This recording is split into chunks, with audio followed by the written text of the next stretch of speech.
Hello everyone, my name is Angelstar960 and welcome to another video. Today we are going to be doing another review video. So we've done movies in the past, but I thought this time we could do a comic review because, you know, I've been reading a couple comic books lately and I've recently just discovered a modern Dr. Fate comic. I haven't read too many comics, but I've started reading the Dr. Fate comics. I have been reading the old Dr. Fate comics as well. They're pretty good, they're pretty fun. Chaotic, but fun. So I wanted to see what the difference was like, you know what I mean? Try something a bit different. So the good thing about that was I didn't really know what to expect. Well, I had an idea. I thought I was going to see like more like a younger Kent Nelson type character. Just from the cover, I was thinking it was like a reboot Kent Nelson when I first saw it. All I wanted going into this comic was it to be a bizarre fun time like I'm used to. Because that's the reason I enjoy these kinds of comics, is the Dr. Fate comics can go from something normal to then just suddenly crazy random shenanigans happening like that. Some crazy stuff happens in the old comics and that's why I really like them, but that's why I like Dr. Fate, like, as a character, to be honest with you. When I was younger, I didn't know too much about Dr. Fate, but as I started to learn more about him, I started to actually like the character much more in different forms of media, and then I actually started reading the comics and I was like, damn, this did not disappoint. And because most of the older comics had Kent Nelson as the mental kind of character, that's why I was mostly expecting this comic to be sort of the same, but it was actually different. Like, it was a different character entirely in this comic. I didn't know what this was going to be like. Was it going to be the same, or was it going to be like completely different, like remastered, you know? But this cover right away interested me when I saw it on Amazon, which is where I ordered it.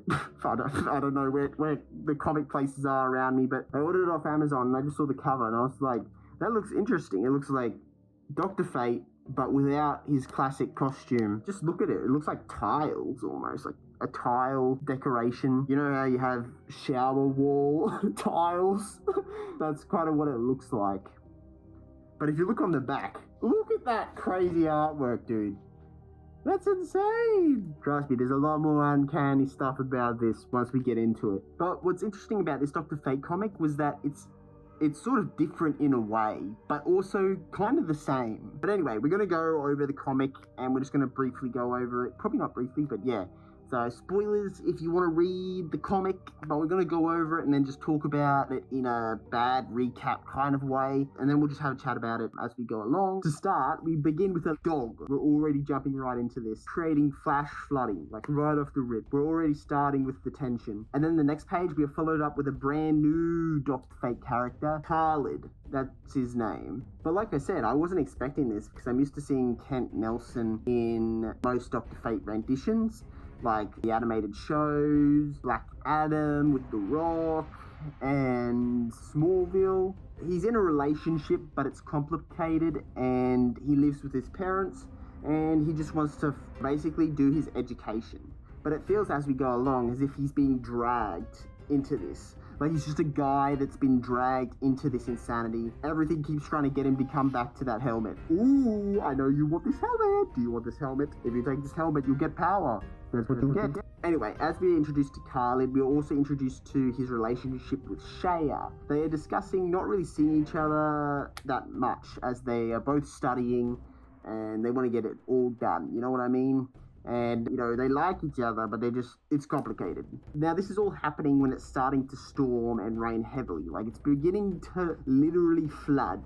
I'm sitting here thinking, why are we here right now in the middle of the storm, bro? I guess I'm not, like, a weather person. We then encounter Khalid's cat, who is literally a possessed cat. Khalid then enters a museum and the helmet immediately tries calling out for Bro. It's like trying to already get attached to Bro right from the get-go. And the helmet tries to convince him to become Dr. Fate. So we are already off to a crazy start. Anyway, I just gotta say, the entire time we encounter Annubis, any scene with Annubis, tension is definitely created. And I really like what they did with him in this comic book.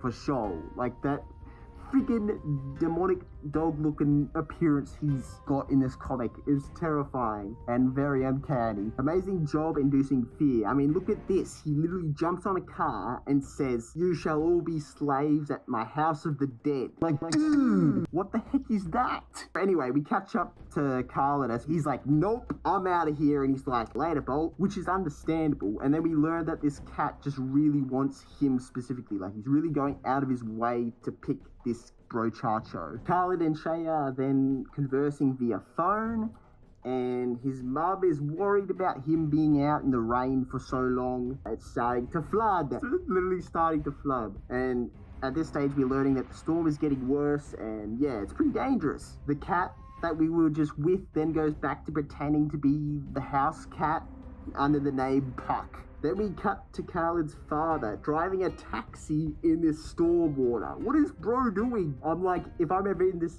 situation where it's flooding, I'm like, I ain't going to work, dude.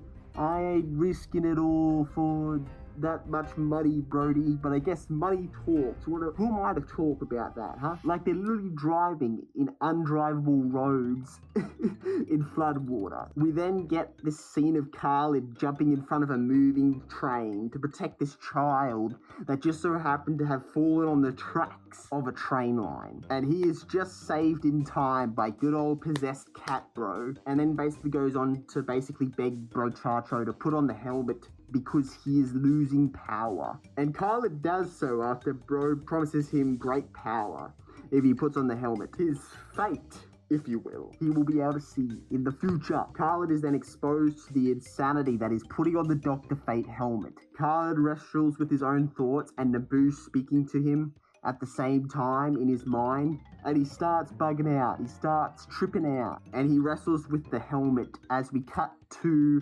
Khalid's father crashing after a demonic dog jumps in front of his car. What's funny is Khalid then starts taking the helmet on and off and starts realizing that every time he puts it on, he feels like he's tripping out. Just like us readers when we see these visuals when he puts the helmet on. The helmet then tells him to listen and then just goes directly for his father, who was in that crash.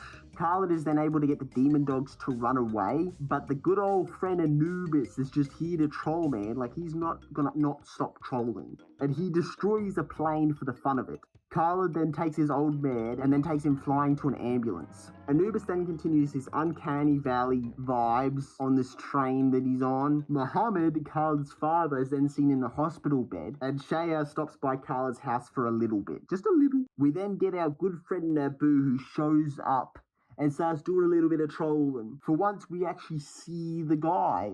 Like, I don't think I've ever seen him, like, show up. It's always been inside the helmet. For once, I didn't think we'd actually see a physical form, but when you look at him, he actually looks really goofy. Like, he's just here with a face, like he wants to do a little bit of trolling. Like, you already know, like, he's just here to mess with bro. Khalid then proceeds to accept the helmet again, finds those weird-looking dogs and blasts them. One gets a bite in and then they run off. And then bro experiences healing when he has the helmet on. I forgot to mention that not only is Anubis uncanny, there are also some specific artwork pieces in here that are completely different art style to all these other panels going on. Because when you see them, it's like a jump scare. Dude, it's like almost photorealistic. You're like, what the heck is that? And if you stare at it for long enough, it starts to become terrifying. So anyway, he ends up pushing back a wave with the power of the helmet as Anubis continues his demon time, and Khalid then goes on to save civilians on a roof. We then get to see him do some blasting, and then we get this short scene with the character that I'm least interested in. Yeah, it did create conflict, but I was kind of just like, meh. It is what it is. This neighbor is the character who's trying to get Khalid to break up with his girlfriend. We then cut to the demon dogs back at it again, torturing Cat Bro. Nabu shows himself outside of the helmet. I don't think I have ever seen Nabu outside of the helmet and done this kind of way. But anyway, this was another instance of him taking off the helmet, but then putting it back on to stop an incoming wave. He accidentally knocks down a helicopter, but saves it in the end. Nabu then proceeds to be Bro's therapist buddy. What's weird though is I only picked this part up when Khalid goes to his lecture in the next scene, that Khalid was actually Egyptian. And I mean, I know they were teasing that he had the blood of an Egyptian earlier, but it was only until it was spelt out right here that I finally realized that bro was Egyptian. And so then that was a relief. I was like, damn, that actually makes sense. Khalid and Shaya then hang out for a little bit, and then Mohammed wakes up in the hospital wanting to deliver a message, but he's blind. And the news is going crazy. They're like, there's this world-ending threat happening, as it seems like the world is going to go klabooey. Khalid yells out for help against these dogs, calling out to the guardians of the Nile. Nabu then shows up and tells bro basically that he's going to learn this magic for himself. Still with that goofy ass smirk, we finally then get a full look at Dr. Fate in his outfit. This is the one panel where we get Dr. Fate looking costume. It's got the cape and everything. And he is looking drippy, that's for sure. Drippy fresh. Then Nabu basically says, you better accept this power and learn it good, or we're all gonna die, buddy. We're all gonna be dust. We're gonna be toast. And we will be trolled by Annubis forever. Now, this is where things get extra trippy, as he is then taken straight to a sphinx, and he is forced to answer a riddle. It's like just moments ago we were saving people and trying to survive a flood, and now we're just tripping out again. This is why I like Dr. Fate comics. So anyway, he takes a good guess, and then the Sphinx is like, nah, bucko, wrongo, nah. He then tells bro that he has to make a blood payment. He then tells him to get it right or don't. He is then taken back to the city, being destroyed, and Khalid saves a guy from a car. I gotta say on a side note though, I really like the tension they're creating with this rain and Annubis.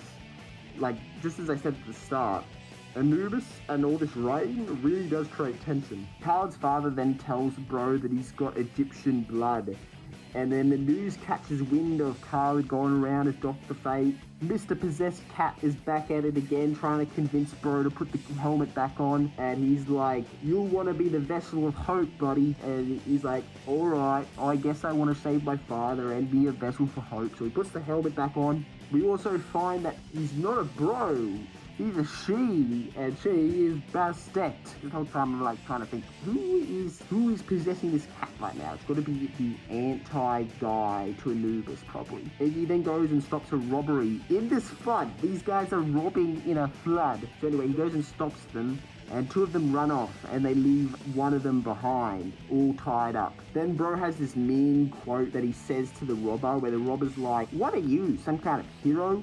And he's like, just your fate. Ooh, damn, that's a crazy line. Absolute cinema.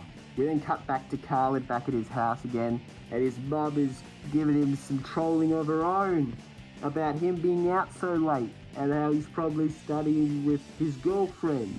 We then cut back to Annubis, try to go and kill Muhammad in the hospital, but Khalid intervenes in the nick of time, and Annubis begins trolling some more. He keeps taunting Khalid. Khalid then escapes with his father on his shoulder, but Annubis ain't playing around this time. He's actually mad. So he hits bro and hits him out of the air. Annubis continues aura farming, and then he proposes a proposition to Khalid. He's like, alright, so I know your father has no eyesight, but if you give me the Fate helmet, then, you know, I will just give his eyesight back. Just give me that helmet and we're all good here. I'll just give him his eyesight back and we'll be all good to go. And then bro is like, alright, I don't want to be tripping out anymore. I don't want to have all this pressure. And so he takes the helmet off and he gives it to him. And then Annubis is like, haha, you forgot I was a troll this entire time.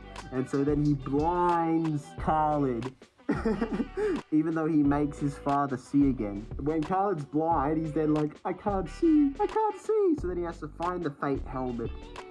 And so he's like crawling around, he's unable to see. And then eventually he finds the helmet. This is another instance of him being drawn back to the helmet for the power too. So he comes back to the helmet and he picks it up. But at this point, the helmet ain't want to be bros with him, you know? The helmet's like, I can't believe you would do this. You would settle me out for your father. And Annubis begins to continue his flooding and destruction, and Brochacho's out here doing some studies. Annubis and Bastet start yapping against each other. They start having a political conversation, and eventually Khalid then goes and blasts the ghost dog, but it doesn't do anything to Anubis, and he's just like laughing and taunting some more. Anubis then slaps around Khalid like he ain't tough, like he ain't anything. And then just like earlier, we get this uncanny valley image in the comic. The next page, we are then taken to the House of the Dead, and then we witness Annubis in his true form, casting judgment onto Brochacho by yapping some more. And Car's like basically freaking out, cause like he's unable to move, like he's been beaten around, and then his lackeys begin to steal Bro's organs. Khalid's father then realizes he must send Khalid a message about Pharaoh's staff, and then the next page cuts to Khalid's chest being cut into. Like, that's crazy. This is what I mean when I say this comic gets wild. We then turn the next page, and Khalid's heart is just ripped out of his chest. Even for a more serious comic like this, scenes like this, where random bizarre stuff happen like this, is why I like these comics, dude. Like, this is crazy. And then Thoth shows up out of nowhere, and he's wondering why Brother decided to pick Khalid, and why Khalid kept taking the helmet on and off again. But then he's like, I better be on this guy's side and give it a try anyway, for the world of the living. Anubis sets up the scales with Khalid's heart, and then Thoth shows up and he squares up with Anubis. Thoth gets washed though. What's crazy is all this fighting is happening as Khalid's heart is still ripped out of his chest. Like, he's just laying there as these people are fighting. He's like, guys, you want to get my heart back now? Thoth then gifts Khalid a staff they were talking about, and then he's like, okay, I'm not waking up from this nightmare, so this must be real. Which, to be fair, it's pretty trippy as hell, you know what I mean? Then, because Brochacho is Egyptian, he starts hearing the voices of his ancestors in the helmet, and then he's like, guess I got to accept this crazy trip I'm going on. And then Anubis is angered. Then finally Bro gets some smack talk of his own, and Buddy's like, I got a world to save and people to save and a life. You should go touch grass, buddy. Noob. And then even as Anubis trolls back at Bro, Khalid laughs him and turns him back into a dog and forces him to leave. And then in the next page, Khalid then just grabs his own heart and puts it back into his chest. This by far was my favourite scene in the comic, for sure. As soon as Bro's heart got removed from his chest, it was all insanity, and I love it. We are then back in the world before all this stuff happened, and we see Miss Cat again, and the cat's like, you did well, kid, you did well. But unfortunately, we really need you to do more of these missions for us. You gotta be the Dr. Fate. And then we end there. That's the comic. That's the comic. Kind of insanity. It's like at one moment, we're doing this. And then the next moment, we're doing that. This comic was really entertaining for me. It had a lot of tension and uncanny moments, but also had a little bit of serious moments here and there, so, you know, it was pretty good. It would go from something normal, and then it would flip to something trippy, out of this world, mind freakery stuff. It's kind of funny. And honestly, because of this, I really want to read the next volume. Like, that was really good. I want to see if they can get the suit down pat for the next one. I want to know if they bring in the suit. That's what I'm waiting for, buddies. We gotta get that cape. We gotta get that cape. The only thing I really didn't care about was like the neighbor stuff. The relationship between the mother and the father was good. So there was also some stuff in here that was really good. I kind of just glossed over that a little bit in this review, and I kind of apologize for that. Like I've said before, it feels like just a bro that was down in the dumps, just trying to be a doctor, but feeling like he couldn't be a doctor, and stressing about his studies, and having a difficult relationship, and it feels like he's just being dragged into this random chaos adventure. And then every time he doesn't want to be a part of it, he ends up coming back. Either it's by a cat or by him just wanting to come back to heal himself or to save the world. It's like, bro cannot escape this helmet at all in this comic. Anyway, I would give this comic a 9 out of 10. I thought it was really good. This comic definitely reaffirms why I like the Dr. Fate comics. I like this bizarre field adventure that is almost comical in a way, personally. I might go back and reread the old comic runs that I have here, because I also have these old comic books, which are also really good, by the way. They're mostly just the issues, whereas that was a whole volume. So if I was to do that, I would do 2 to 3 issues in a video.